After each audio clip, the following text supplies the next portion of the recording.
After the police beating in Memphis and mass shootings in California, America is once again reckoning with its chronic struggle to prevent violence and hold the powerful accountable. Let's turn now to the analysis of Marcus and Abernathy. That is Washington Post columnist Ruth Marcus and her Post colleague, Gary Abernathy. David Brooks and Jonathan Capehart are away. Welcome to you both. Thanks for being here. I want to begin with this video we've led the show with, the pending release of the video showing the death of Tyre Nichols, or the police beating, rather, of Tyre Nichols. As we speak now, it has not been released. But before we begin to cover it in the days ahead, I'd like to get both of your takes on where we are right now, having heard from officials how horrifying, how graphic the video is, and anticipating what happens next. Gary, why don't you begin? Yeah, I mean, that's what's striking, isn't it, Amna, is that very quickly, I mean, it's only been 3 weeks, but very quickly, the police chief determined and said this was a failing of basic humanity, he said. They're preparing people for a really, horrible video, but apparently what happened, by everyone who's seen it, it's a horrible thing. And it strikes to a culture that still exists, obviously. This is obviously they didn't wait to suspend these officers. They fired them. They didn't say they're suspended based on, pending an investigation. They just fired them. So this is a horrific thing, apparently. You don't want to rush to too much judgment because, again, there's a lot we don't know. And it's a culture. It's not necessarily, in this case, a race-based issue, since all the officers involved were also Black.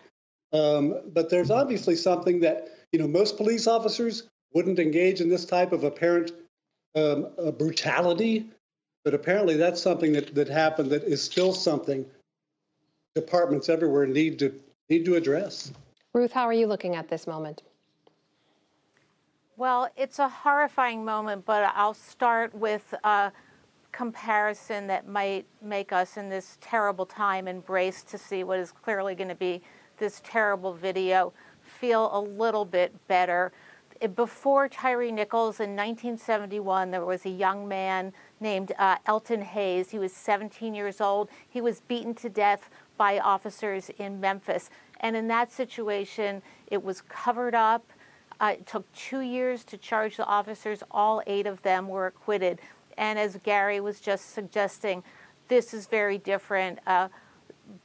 Very interesting questions about the racial composition of those involved. But the Black female police chief had the officers quickly fired. These charges were filed with land speed record, and we are going, for better or worse. I'm kind of glad we're not seeing it in time for us to have to talk about it, because I really don't want to look.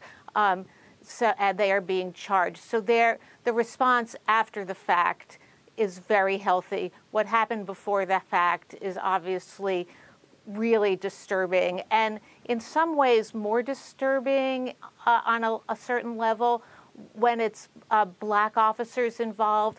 It's horrifying when a white officer shoots and kills or is responsible for the death of a Black man like George Floyd. But in those situations, police departments may have a theory of how they can improve themselves. They can make clear that racism is unacceptable. They can integrate their ranks and bring in people who theoretically will not treat members of the community that way. But when you have Black officers involved in this kind of violence like this, you really do have to question whether there is something deeper and therefore harder to root out inside police culture. And that's the really scary part of this. We'll, of course, be following this in the days ahead as well. But I do want to ask you both about incidents that we began the week with, which were back-to-back mass shootings in California. Just to give people a sense of where we are when it comes to gun violence in America, a few important stats I want to share. Every day in this country, 124 people die every day from gun violence. The leading cause of death for children 18 and under is now gun violence. According to the Gun Violence Archive, so far this year, there have been 42 mass shootings, more mass shootings than days of the year. And I was on the ground in Monterey Park, California. I had a chance to speak with Congresswoman Judy Chu, who used to be the mayor there, calls that her hometown, and is now, of course, a congressperson. And I asked her, is this the moment that your fellow members of Congress act? What will it take? Here's what she said. Those Congress members could be the next ones with a mass shooting in their district. Their constituents could be the victims, their neighbors, their family members, their loved ones. So until we stop this proliferation of gun violence, none of us will be safe. Ruth, what do you make of that? Is she wrong? Well, until we stop this proliferation of gun violence, which is a uniquely, disturbingly American phenomenon, whether it's mass shootings or individual shootings, we are suffering from an epidemic of gun violence.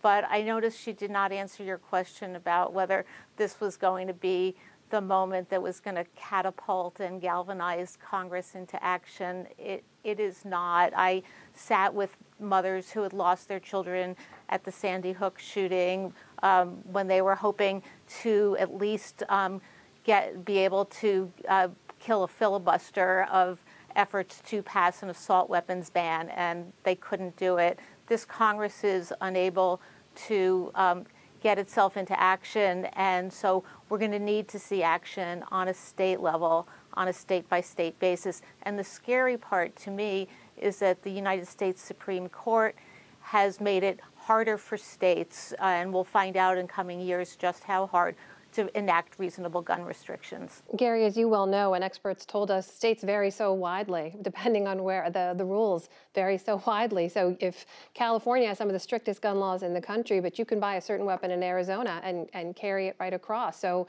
does it take federal laws to fix our gun violence problem? Well, that's an excellent point. California has maybe the strictest gun laws in the country, and yet this happens there. Here's the question: What's the answer?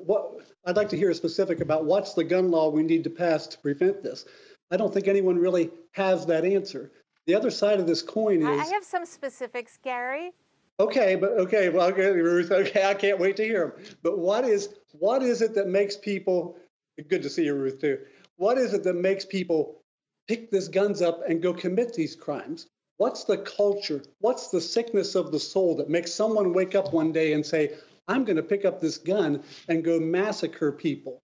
You know, let's acknowledge these guns don't get up and do this themselves. People pick these guns up and do this. What is it that we need to address to help prevent people from wanting to carry out these horrific acts? Ruth, did you want to get in there? Sure, I would suggest, Gary and I are good friends, so we can disagree here. The sickness of the soul exists in other countries. Mental illness exists in other countries. It is America where we have more guns than people. When you have more guns than people, you're not going to be able to eradicate gun violence, but there's things that you can do. You can limit the size of magazines. You can raise the age of people who are eligible to purchase weapons from 18 to 21. You can have trigger locks in place or other fingerprint technology so that young children, like other people who shouldn't have guns, including the 6-year-old who shot his teacher in Virginia recently, very near us, aren't able to get to guns. And you can enact red flag laws and respond in a very quick way to suggestions that there are people out there who may need to have guns taken away from them or shouldn't get guns. You can close the gun show loophole. I could keep going. Will this stop gun violence in America? No. Could it reduce gun violence in America? Yes. Ruth, look at California. Ruth, I just want to, I'm sorry to interrupt you. I want to give Gary a quick chance to respond. We've got about 15, 20 seconds left. I'll give you the final word here, Gary. Sorry, Gary. Well, sorry, Ruth, but I think California has some of those restrictions, the magazine restrictions. Joe Biden just signed into law a bill back in June. They called it the biggest gun bill in 30 years that has red flag laws, expands the red flag laws. So again, I think there are always things to look at every issue, but let's don't do this. Let's don't point fingers at each other and say, you care more than I do, or you care less than I do. Let's work together on this. Appreciate both of your time. We could spend a lot more time talking about this one topic. Gary Abernathy and Ruth Marcus, thank you for being with us. Thank you, Amna. Thank you, Ruth.